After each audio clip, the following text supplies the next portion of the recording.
So hello guys, जैसे कि आपको पता है मेरे 100 सब्सक्राइबर्स पूरे हो गए, तो मैंने सोचा क्यों ना अपने पसंदीदा टीचर के साथ एक छोटा सा पॉडकास्ट रिकॉर्ड किया जाए, जिसमें मैं और इनका नाम हर्षित सर है।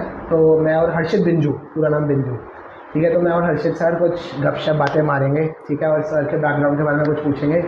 सर हमें बेसिकली आज गाइड करेंगे कि कैसे ज़िंदगी में सक्सेस को अचीव किया जा सकता है, ठीक है, कुछ मोटिवेशन के थ्रू। ठीक है, तो sir small introduction of yours. वैसे इनको इंट्रोडक्शन की नीड नहीं है। अच्छा, छोटी सी इंट्रोडक्शन की मैं दे देता हूँ। He is a 7 times 99.9 plus percentiler in CAT exam, ठीक है। He has cracked AFCAT also, और इन्होंने एनडीए वगैरह की भी तैयारी करी थी। तो कैसे इन्होंने इतनी चीज़ें अचीव करी लाइफ में, ठीक है, विद डिसिप्लिन, वो आज हर्षित सर हमें बताएंगे। ठीक है सर, एक छोटी सी इंट्रोडक्शन आपकी, देन वी विल कंटिन्यू। थोड़ा सा चेंज रहेगा जो आपने इंट्रोडक्शन दिया उसमें। हाँ जी। 7 टाइम्स 99.9 प्लस नहीं है। अच्छा। इतना भी ज़्यादा सक्सेस नहीं मिली है लाइफ में अभी। 99 प्लस है, ठीक है। उसमें थोड़ा कभी रहा है 99.7 रहा है, कभी 6 रहा है, कभी 5 रहा है, एक बार शायद 98 भी था। बट काफ़ी रहा है, जितना उन्होंने बोला उतना नहीं है, लेकिन काफ़ी है, ऐसी कोई बात नहीं है। हाँ, क्या सवाल था आपका? तो स्टार्टिंग करते हैं आपकी थोड़ी सी इंट्रोडक्शन, कैसे आपने क्या क्या, पहले सर से बैकग्राउंड से शुरू करते हैं, ठीक है। कहाँ तो से? सर बैकग्राउंड आपका, अच्छा, हल्का सा बैकग्राउंड शुरू करते हैं तो तो। बेसिकली पढ़ाई जो है वो स्टार्टिंग में पहले जयपुर में करी थी, ठीक है। और फर्स्ट से लेके 8th क्लास तक, और उसके बाद फिर दिल्ली शिफ्ट हो गया था 8th क्लास के अंदर। अच्छा। तो फिर 4-5 साल वहीं पढ़ाई करी है। अच्छा। और पीसीएम था, non medical. Engineering non medical student था मैं। उसके बाद इंजीनियरिंग करी है, पावर सिस्टम इंजीनियर हूँ मैं। और उसके बाद इंडिया और अब्रॉड इंजीनियरिंग फील्ड में काफ़ी काम किया मैंने 4-5 साल। उसके बाद मैंने कैट लिया था, फर्स्ट टाइम मेरा नहीं हुआ था अगेन। तो काफ़ी कुछ अचीव नहीं है, ऐसी बात नहीं है कि एवरीथिंग इज़ गुड, ऐसा नहीं है। पहली बार में नहीं हुआ था, फिर उसके बाद धीरे धीरे समझ में आया कि कहाँ पे लैक है, क्या है, तो उसके बाद फिर स्कोर आना शुरू हो गया। तो फर्स्ट टाइम जो कैट क्लियर किया था दैट वाज इन 2018, जहाँ तक अच्छा। मुझे याद है। ओके। उसके बाद से फिर almost I think her exam के अंदर ही 99 प्लस मेरा स्कोर रहा है।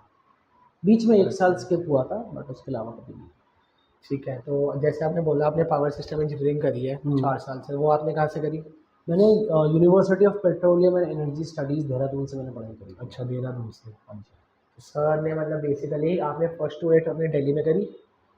जयपुर में करी मैंने। अच्छा, फर्स्ट टू एट जयपुर, अच्छा, हाँ, 8 to 12 दिल्ली। 8 to 12 दिल्ली। दिल्ली से फिर आप देहरादून शिफ्ट हो फिर गए, मैं ठीक है। देहरादून चला गया था पढ़ाई ये करने। ना एक स्पेशल बंदों की पहचान है। ये जो सक्सेस होते हैं ना लोग, ये कभी भी ना एक जगह पे रहते नहीं है। मैंने जितना अपने नोटिस करा ना, जैसे अगर मेरे ऐसे कोई बंदा होगा तो वो कहेगा नहीं यार, दिल्ली में मेरी फैमिली है तो मैं फैमिली के साथ रहना प्रेफर करूँगा।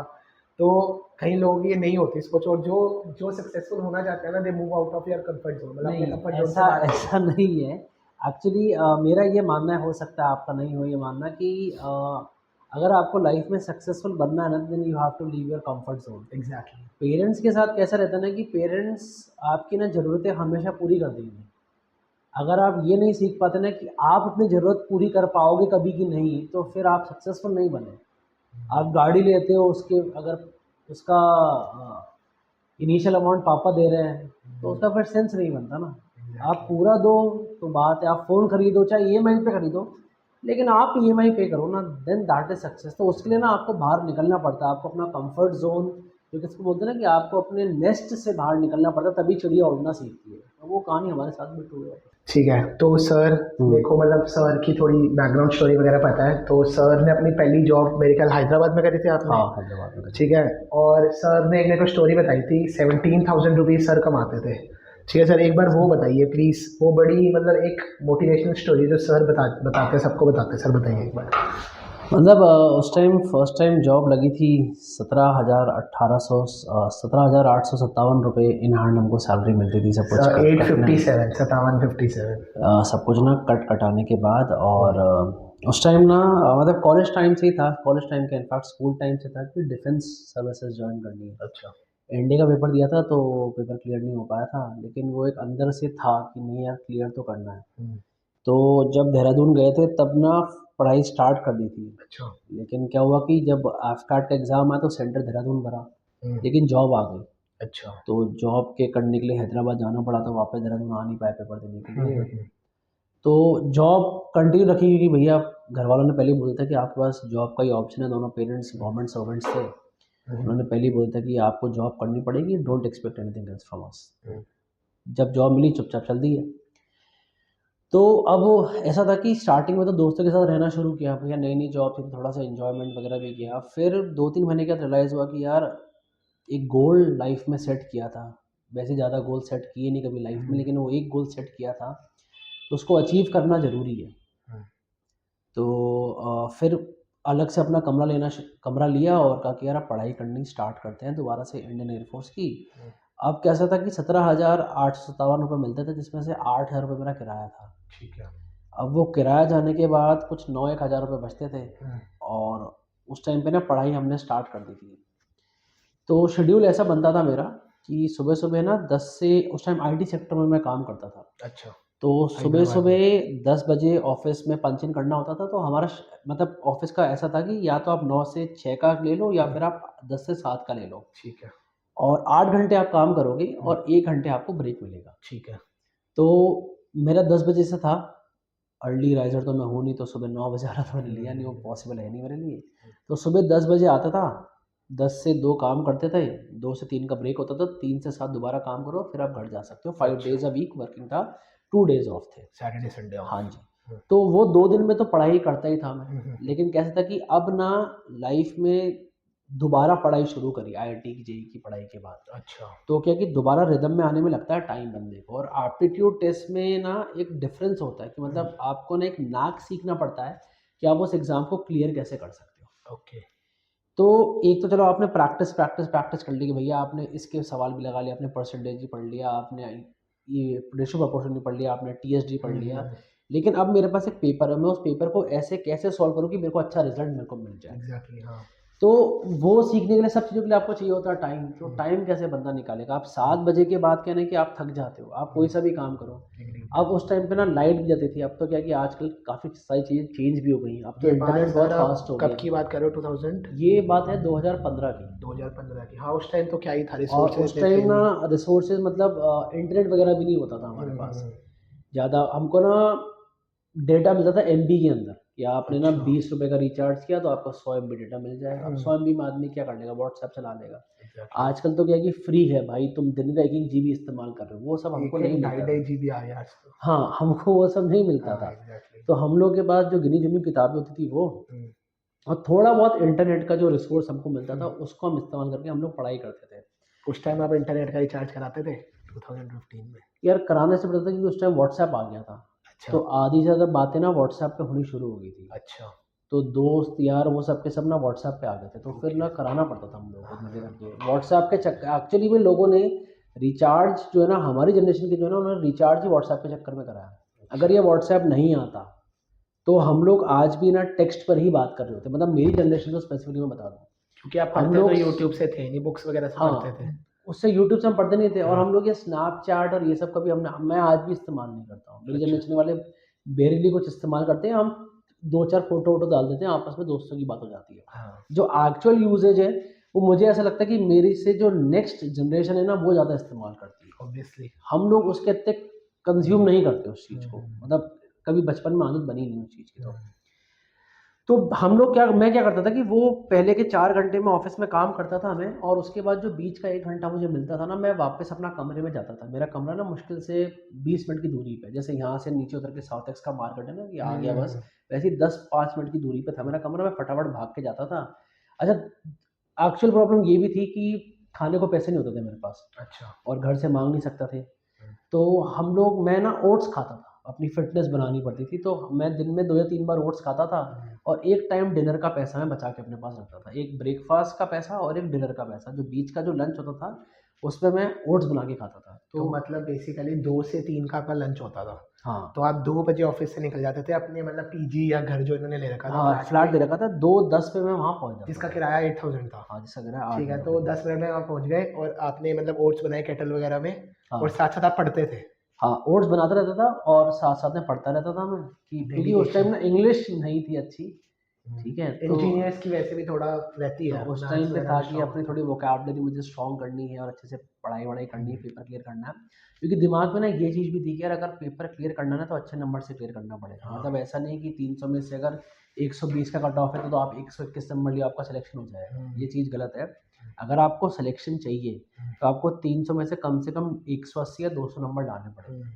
आपको कट ऑफ से काफ़ी ऊपर रहना पड़ेगा कि आपका नंबर आए, अदरवाइज कोई और आपसे ऊपर होगा, सीधी सी बात ऐसी है। तो मतलब आप 2 से 3 फिर 3 बजे वापस ऑफिस आते फिर थे? 3 बजे वापस 1 घंटा पढ़ाई करके वापस ऑफिस आता था। कभी कभार अगर मान लो मेरी पढ़ाई पूरी नहीं हो पाती थी उस 1 घंटे की, तो वो नोट्स की कॉपी में अपने साथ लेकर ऑफिस आ जाता था और फिर ऑफिस में काम करे। फिर बीच में हम लोग को चाय का ब्रेक भी मिलता था, जब हम सबके सब तब भी दोस्त आप पढ़ अपने से, लेते थे? तो उस टाइम भी साइड में कॉपी रख के कुछ 4-5 वर्ड देख लिए, कुछ देख लिया, मतलब वो Dedication. प्रोसेस ना चलता रहता। मतलब वो ऐसा हो गया कि it was basically part of my life. I have to get up in the morning, I have to work for 4 hours, then I will come back, I'll revise, I'll again go back, I'll revise, I'll again come back, I'll have my dinner, and then again I'll again sit and properly study for 3-4 hours, then I'll sleep around 1 a.m. or something. तो आपकी 7 बजे office से छुट्टी होती थी and आप दोबारा पढ़ते थे उसके बाद? 7 बजे के बाद थोड़ा सा अपना डिनर वगैरह हम लोग करते थे और उसके बाद मैं अपने कमरे में जाके मैं फिर अपनी पढ़ाई स्टार्ट कर देता था। ये हमारा शेड्यूल, मेरा शेड्यूल, और ये शेड्यूल मेरा 4-5 साल चला।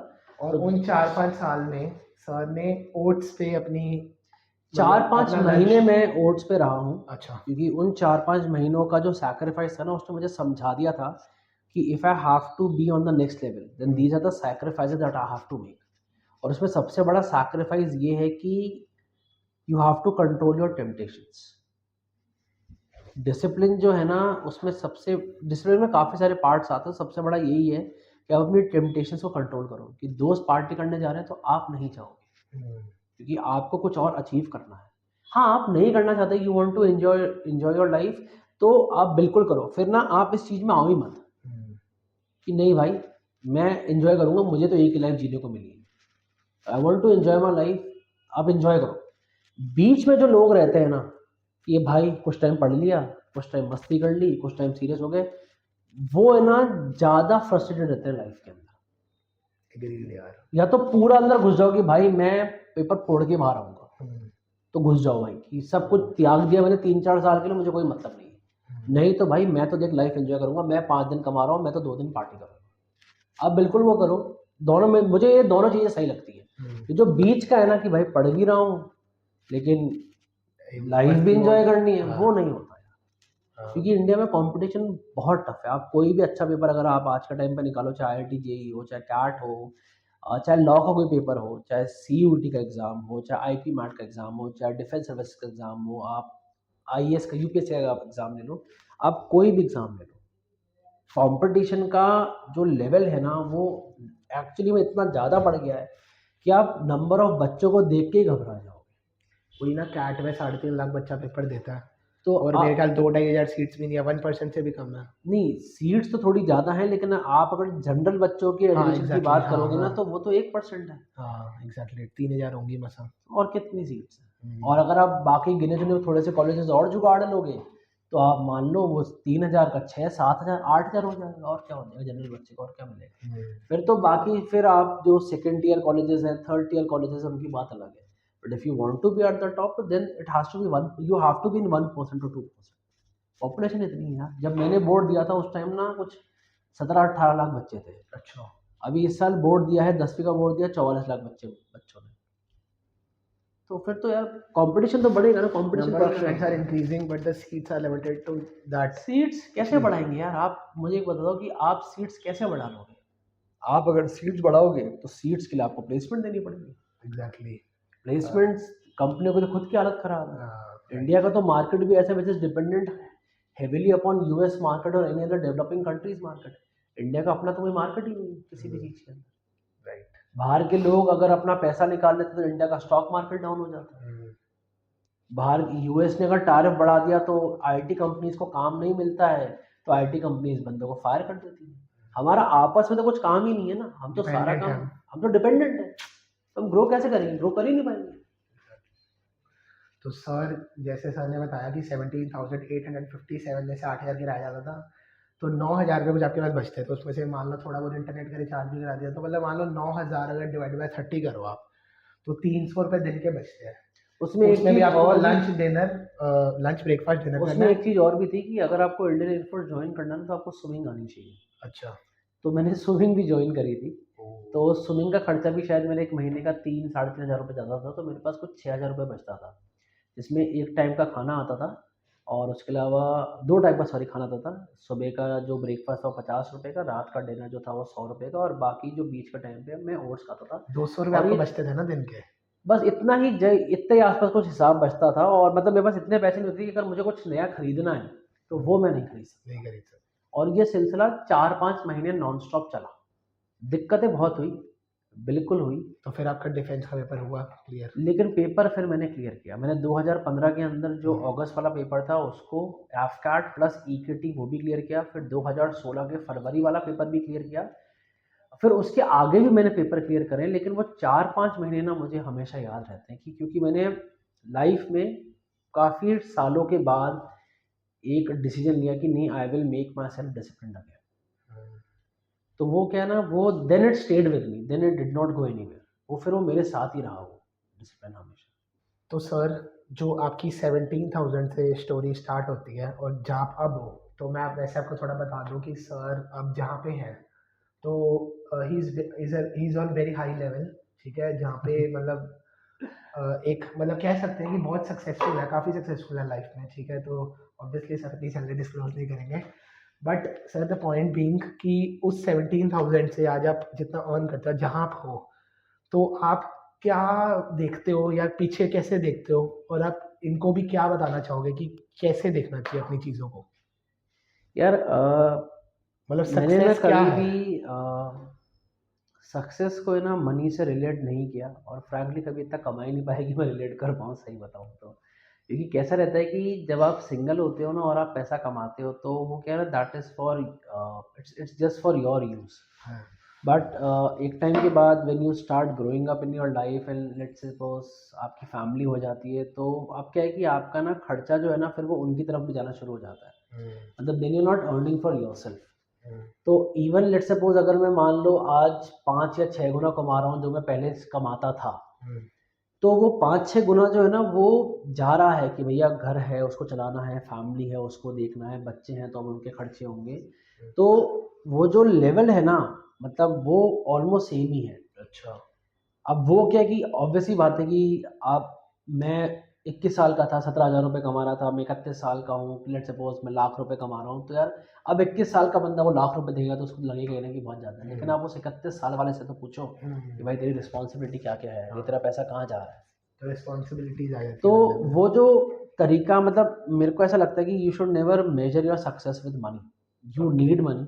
मैं तो आपको कोई इस पर ये नहीं बोलूँगा कि नहीं बिना पैसों की लाइफ चल जाती, बिल्कुल भी नहीं चलती। और इंडिया जैसी कंट्री में तो if you don't have money, that is the biggest problem if you have. तो कहते हैं the biggest disease in this country is poverty.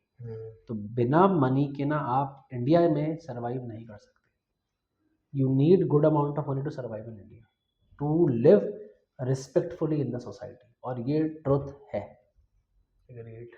ये बिल्कुल है। तो तो क्या बोलना चाहोगे सर? तो एक चीज़ और मैं इसके साथ ऐड ऑन करना चाहता हूँ कि काफ़ी बच्चे मेरे पास ये चीज़ भी लेके आते हैं कि सर हम लोग ना अपनी जॉब छोड़ के तैयारी करना चाहते हैं कि हम सर ना ज़्यादा कंसंट्रेट कर पाएंगे। तो मैं उनको हमेशा ये एडवाइस करता हूँ, और मैं इस वीडियो के थ्रू भी बच्चों को ये एडवाइस करूँगा कि आप लोग ना अपनी जॉब्स मत छोड़ो। You have frustration, you have problems, maybe you will have problems with your boss or boss's boss, or with the schedule or with the time management। वो जो भी stress है ना, I understand that stress क्योंकि I have gone through all those things। ठीक है। जब मैंने फर्स्ट टाइम कैट की तैयारी करी थी तो मैं साइट पे काम करता था। I was into renewable energy, ठीक है। तो हम लोग साइट पे तो फ़ोन का नेटवर्क तक नहीं आता था मेरे पास। तो मैं ना कॉपी में नोट्स बना के लेके जाता था, एंड साइट का चक्कर लगा रहे देख रहे हैं कि पैनल सारे सही लगे कि नहीं लगे हैं, इन्वर्टर एसी ठीक लगा है कि नहीं लगा है, ट्रांसफार्मर सही लगा है कि नहीं लगा है। वो सब देखते देखते ना मैं I use to keep on revising things. It may sound कि मतलब ये ऐसा कैसे हो सकता है, बट ये एक्चुअली मैं करा था। ठीक है, मेरी जर्नी रही, हो सकता है किसी और पर्सन की कोई और जर्नी रही होगी, but this is what I have done. और मतलब ये सैक्रिफाइस आपको भी करना पड़ेगा। आजकल क्या है ना, बच्चों का मैंने देखा है जो लेवल ऑफ पेशेंस है ना वो बहुत ही कम है। मतलब कुछ भी हो जाएगा ना, नहीं करना, थोड़ा सा कोई कुछ बोल देगा नहीं होगा, ऐसा नहीं होता। मतलब कभी कभार जो 17,000 भी रुपये मिलते थे, कभी कभार उस पर भी मेरी सैलरी कट जाती थी। फिर 17,000 के बाद कुछ अमाउंट जब फर्स्ट टाइम इंक्रीमेंट मिला लाइफ में 1 साल के बाद, तो 17,000 से वो जो इन हैंड सैलरी हो गई, अब वो 23,000 रुपये की हो गई। अच्छा। लेकिन 17,000 और 23,000 में क्या है, ना के बराबर फ़र्क है। आज के टाइम में अगर मैं आज की जनरेशन को देखूँ, तो उनको तो 2,000 रुपये दिन का चाहिए होता है। एग्जैक्टली। हम तो 23,000 रुपये पूरा महीना काट रहे हैं, एग्रीड। और उसमें रेंट भी दे रहे हैं। बच्चों के लिए तो वो फ्री फंड का पैसा है। तो आप को अगर कोई थोड़ा सा बोल दे, तो आप हर चीज़ ना दिल पे लेके नहीं चल सकते यार, आपको थोड़ा सा तो सफ़र करना पड़ेगा। तो जॉब मत छोड़ो, कोई प्रॉब्लम हो तो यार उससे बात कर लो, जो तुम्हारे करीब हो उसको समझाओ कि यार इस प्रॉब्लम में हो। कभी कभार क्या है ना, सिर्फ मुंह से शब्द निकालने से ना फ्रस्ट्रेशन भी निकल जाती है। Sometimes you are not looking for a solution, sometimes you are just looking for कि मैं कहाँ फट जाऊँ। आप फट गए, कहानी खत्म हो गई। शांत हो जाता है। अदरवाइज आपको सोल्यूशन चाहिए, अगर आपको कोई आसपास का बंदा नहीं दे सकता सोल्यूशन, तो आप मेरे से बात कर लो, मैं आपको बताता हूँ। क्योंकि मैंने ये कितने सारे पेपर जो मैंने क्लियर करे हैं इन गो फॉर 3-4 ईयर्स, ये सब मैंने जॉब के साथ किए हैं। जॉब जो छोड़ी थी, वो तब छोड़ी थी जब एडमिशन वगैरह हो गया था, और फिर तो पैंडेमिक आ गया, तब तो खैर चलो कहानी अलग होगी। लेकिन उससे पहले मैंने बहुत साल जॉब करी है। 22 की एज के अराउंड मैंने जॉब स्टार्ट करी थी, and I was doing continuous job till 26-27। और ये जो पीरियड होता है ना 21 से 27, 21 से 28 का, ये आपकी लाइफ में बहुत क्रूशियल होता है। This is where you actually make yourself और ब्रेक योरसेल्फ। क्योंकि उस टाइम ना आप फ्री हो to make your own decisions. If you are working, तो पैसा भी आपका, चॉइस भी आपकी, यू आर नॉट आंसरेबल और लायबल टू एनीवन। एग्जैक्टली। जो सर ने अभी लाइन बोली ना बीच में कि कोई नहीं है तो मेरे से बात कर रहा हूँ, ऑलवेज देयर, ये बात इतनी ट्रुथ है ना, मतलब एक बहुत ही लेजिट चीज़ है जो सर ने बोली है। मैं एज अ स्टूडेंट सर का स्टूडेंट हूँ, ठीक है। तो मतलब कभी हमें भी कोई प्रॉब्लम, हमें कोई दिक्कत आती है तो वी आस्क फॉर हेल्प, चाहे वो रात के 2 बजे हो 3 बजे हो। सर अगर जाग रहे हैं तो रिस्पॉन्ड जरूर करते हैं, ठीक। तो सर बोलते हैं मैं 10 मिनट तक कॉल बैक करता हूँ, क्योंकि सर की क्लासेस चलती है पूरे दिन। But he is so helpful ना, मतलब वैसे सर टू बी ऑनेस्ट, सच में कभी भी ज़रूरत हो, कुछ भी ज़रूरत हो तो सर को पिन नहीं, करो, वो पिन कैसा है करो। कि वो आप लोग की जो जर्नी है ना, वो जर्नी मैं फेस कर चुका हूँ, और मैंने काफ़ी लेवल तक फेस करा है। कभी सिलेक्शन नहीं होता था, डिसअपॉइंटमेंट रहता था, आप बहुत मेहनत करते हो, फिर आपको लगता है कि यार मैं रास्ता बदल दूंगा। तो कैसा है कि आप किसी एक ऐसे से एडवाइस ले लो जिसने वो जर्नी पहले ही कर रखी है। तो कैसा है कि sometime advice helps, at the end of the day it's your decision and it's your life. Advice but always. कभी कभार कुछ ऐसी एडवाइस कोई बंदा दे देता है कि जो आपको लगता है कि हाँ यार ये चल जाएगी। और वो भी सेम पाथ पे अगर बंदा चला हुआ आपके जैसा सेम पाथ हो हाँ, तो। जैसे एक एडवाइस हम लोग को मिली थी जब मैं एसएसबी देने गया था, मैसूर में था हम लोग का मेरा जो पहला एसएसबी था। हम्म। तो हमारे वहाँ पे जो कमांडिंग ऑफिसर थे वो विंग कमांडर थे। अच्छा। तो हम लोग सेकंड या थर्ड डे पे बैठे हुए थे, हम लोग की सबकी उन्होंने मीटिंग के लिए हमको बुलाया था, पूछने के लिए क्या चल रहा है, क्या चल रहा है वगैरह करके। तो उन्होंने एक लाइन बोली थी कि मैं आप लोगों को एक चीज़ बताना चाहता हूँ, just so that you know where we are exactly. तो उन्होंने बोला कि we are here to reject you, we are not here to select you.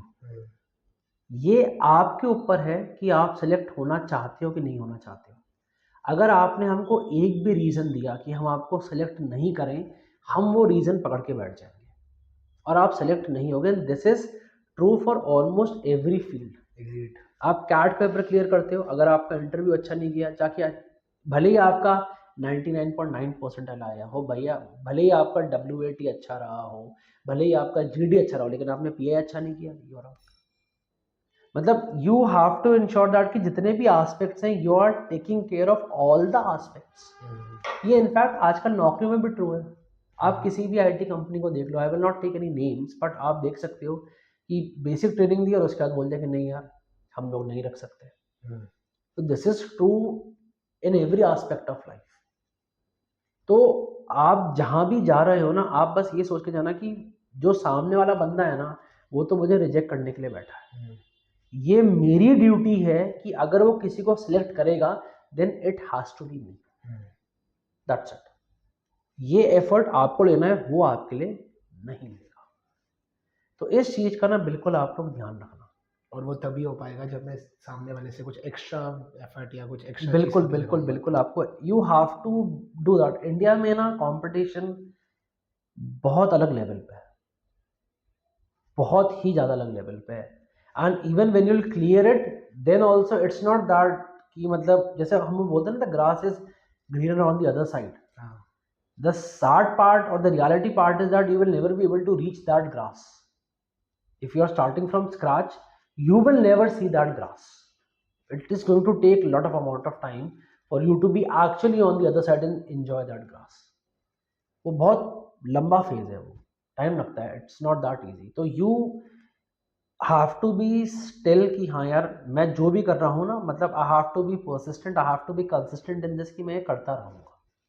Then it is actually achievable and it's going to take some time. तो अगर आपको problem है, कुछ समझना चाहते हो कि सर क्या करें, कैसे प्रिपेयर करें, मतलब what is the ideal thing to do for any exam, कि सर कॉन्फिडेंस नहीं बन पा रहा है, ठीक है, तो लगे कभी बात करने की जरूरत है, तो आप बिल्कुल you each one of you is free to like connect with me, कोई दिक्कत वाली बात नहीं है. इनका नंबर मैं डिस्क्रिप्शन बॉक्स में भी डाल दूंगा सर. ठीक है. इन अ नटशेल सर, लास्ट चीज़, कैसे आप बताना चाहेंगे कुछ भी अपने एक लाइन में या 2 लाइनों में ख़त्म करना चाहेंगे कि एक इंसान को कैसे चलना चाहिए अगर देखो, किसी चीज़ की वो तैयारी चीज़ कर तो रहा है? एक ही होती है, दैट इज डिसिप्लिन. और डिसिप्लिन के साथ ना एक चीज़ और है जो मैंने जो सीखी है, वो भी खुद फेल होके सीखी है.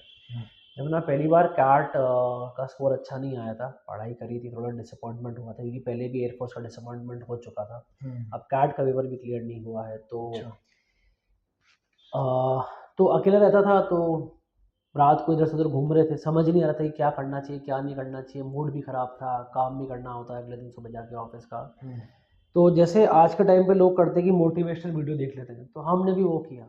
मतलब what ever, not the correct way to put it up, but whatever stupidity that you will do now, I have already done those things. ठीक है, I am very blunt on those parts. कि मैंने भी वो चीज़ करा. मैं कोई ऐसा नहीं हूँ कि then I am suddenly a shining light in the darkness में, वो चीज़ नहीं हूँ. मैंने भी वो stupidity करी है, जो आप करोगे या करने की सोच रहे हो. फिर सोचा कि यार चलो मोटिवेशनल वीडियो देख लेते हैं, ये देख लेते हैं, कहीं से मोटिवेशन मिल जाएगा, यहाँ से मिल जाएगा, वहाँ से मिल जाएगा. कहीं से नहीं मिला. Over a period of time I started realising कि जो मोटिवेशन होता है ना, that goes hand in the efforts that you take, not hand in hand with the results that you get. It is always hand in hand with the efforts that you take. अगर मैं किसी बच्चे को आज बोलूँ कि भाई तुझे ना 50 सवाल करने आज मैथ्स के, अगर वो आज 50 सवाल कर लेगा ना, उसकी हैबिट बन जाएगी कि मुझे 50 सवाल करना है. अगले दिन ना वो बिना बोले वो उस चीज़ को करना शुरू कर देगा, क्योंकि उसके माइंड में ये चीज़ सेट हो गई है कि वो चीज़ को करने में टाइम कितना लगता है, एनर्जी कितनी लगती है, पेशेंस कितना लगता है. वो चीज़ अब तो motivation is always self. It is not something कि जो आपको ना मिल जाएगा, आपने किसी से बात करी और मोटिवेशन मिल जाएगा. आप किसी से बात करते हो ना, आपको एडवाइस मिलती है. एग्जैक्टली. मोटिवेशन कभी नहीं मिलता. मोटिवेशन ना अंदर से ही आता है, फेलियर के थ्रू आता है, सक्सेस के थ्रू आता है, लेकिन सबसे ज़्यादा मोटिवेशन ना हमेशा एफर्ट्स के थ्रू आता है. क्योंकि आपको पता है कि यार मैंने ना, मेरे को मेरे से शिकायत नहीं है. मतलब when you will see yourself in the mirror, you know that I am proud of myself. Doesn't matter your parents are proud of yourself or of you or not, your wife is proud of you or not, उससे कोई फर्क नहीं पड़ता. आप जब शीशे के सामने खड़े हो ना, आपको लगता है कि हाँ भैया मैंने ये सारी चीजें करी हैं जो मुझे लगता था मैं कर सकता हूँ. ऑटोमेटिकली ना आप, ठीक है, हो सकता है सिलेक्शन नहीं हो. मेरा जब फर्स्ट टाइम पे सिलेक्शन नहीं हुआ तो क्या कर सकते, लेकिन मेरी इंग्लिश इतनी इम्प्रूव हो गई कि जब मैं ऑफिस में काम कर रहा था, I used to start drafting mails, तो मेल्स जो रिपोर्ट्स, उनका लेवल ऑटोमेटिकली बढ़ गया. अब ठीक है, उससे ऑफिस का काम में इम्प्रोवाइजेशन हुआ, लेकिन मेरी भी तो वैल्यू बढ़ी ना, ऑब्वियसली. तो ये ना धीरे धीरे धीरे धीरे करके ये चीज़ होती है. हमेशा याद रखना, ये भी मुझे किसी ने बोला था कि एफर्ट और जो सक्सेस होता है ना, उसमें हमेशा एक्सपोनेंशियल डिफरेंस होता है. अगर आप इतने एफर्ट्स करते हो ना, आपको इतनी सी सक्सेस मिलती है. ये इतना ही हमेशा रहता है. आपका एफर्ट हमेशा आपकी सक्सेस से ज़्यादा रहेगा, हमेशा ज़्यादा रहेगा. आप कभी भी ये सोचना यार मैंने ना इतना एफर्ट किया तो मुझे ना इतना सक्सेस चाहिए, नहीं होगा. आपको सक्सेस हमेशा इतनी सी ही मिलेगी, और ये सबके साथ ट्रू है. बट इसका जो इंजॉयमेंट है ना, वो इसके पेन से डबल है, लेकिन उसके लिए थोड़ी सी मेहनत का रिक्वायरमेंट है. तो मोटिवेशन मत ढूंढो, एडवाइस चाहिए एडवाइस लो. मोटिवेट अगर कोई आपको कर सकता है तो वो आप खुद हो, और कोई नहीं कर सकता. ठीक है सर. कोई थैंक यू सो मच। आज बहुत सारे इंसाइट्स मिले सर से, ठीक है। तो आज की बातें यहीं ख़त्म करते हैं। अगर आपको पसंद आया तो एक कमेंट करके ज़रूर बताना कि आपको ये पॉडकास्ट पसंद आया, ठीक है। कोई भी अगर इस वीडियो को देख रहा है और अगर ऐसा कुछ चाहिए तो हम हर्षित सर को दोबारा बुला लेंगे, बिल्कुल। दोबारा बातें करेंगे, ठीक है। और हर्षित सर का नंबर अभी मैं डिस्क्रिप्शन में डाल दूँगा, ठीक है। चलो, थैंक यू सर।